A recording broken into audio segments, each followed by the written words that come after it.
हमने अपनी last video में ये डिस्कशन किया था पीई रेशो क्या होता है। पीई रेशो जैसा ही एक और सिमिलर कंसेप्ट है पीवी रेशो। जैसे पीई रेशो हमें ये बताता है कि जिस कंपनी में हम इन्वेस्टमेंट करने की प्लानिंग कर रहे हैं वो कंपनी ओवर वैल्यूड है या अंडर वैल्यूड है। उसी तरह पीवी रेशो भी हमें ये बताता है कि जिस कंपनी में हम इन्वेस्टमेंट करने की प्लानिंग कर रहे हैं वो कंपनी अंडर वैल्यूड है या ओवर वैल्यूड है। सबसे पहले हम पीवी रेशो के फॉर्मूले को देखेंगे, उसके बाद हम इसको एक्सप्लेन करेंगे। पीवी रेशो का मतलब है प्राइस टू बुक रेशो।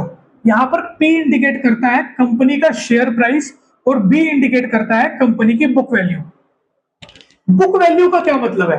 देखिए, कोई एक कंपनी है और इस कंपनी का मान लेते हैं आपने एक शेयर खरीदा हुआ है 100 रुपीज पर और कंपनी की बुक वैल्यू है 80 रुपीज। कंपनी की बुक वैल्यू है 80 रुपीज। इसका यह मतलब है कि कंपनी अगर किसी भी वजह से कल बंद हो जाती है तो ऐसे केस में आपने ये जो कंपनी का एक शेयर 100 रुपीज पर खरीदा हुआ है, कंपनी आपको इसके लिए 80 रुपीज पे करेगी। ये जो 80 रुपीज की वैल्यू है जो कंपनी आपको तब पे करेगी अगर कंपनी बंद भी हो जाती है, इसी वैल्यू को बोलते हैं कंपनी की बुक वैल्यू।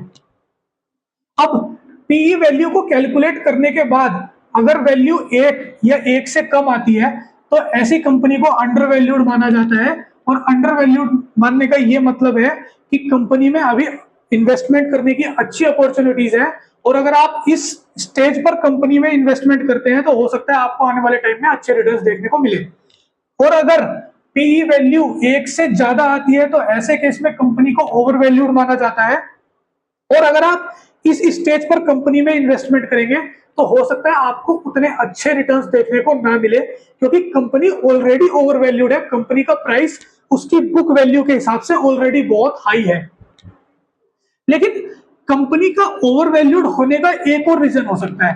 कई बार क्या होता है कि मार्केट में किसी कंपनी को लेकर अच्छी डिमांड बन जाती है और उस अच्छी डिमांड की वजह से कंपनी का जो प्राइस है वो रेगुलर इंक्रीज होता रहता है और उस रेगुलर प्राइस इंक्रीज की वजह से कंपनी ओवर वैल्यूड की कैटेगरी में आ जाती है।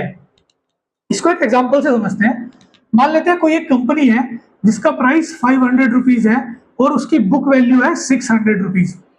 इसको डिवाइड करेंगे तो वैल्यू आएगी 0.8। 0.8 1 से कम है तो इस केस में कंपनी को अंडर वैल्यूड माना जाएगा। दूसरी तरफ कोई एक कंपनी है जिसका प्राइस है 500 रुपीज लेकिन उसकी बुक वैल्यू है ओनली 300 रुपीज। इसको डिवाइड करेंगे तो वैल्यू आएगी 1.6 जो कि 1 से ज्यादा है।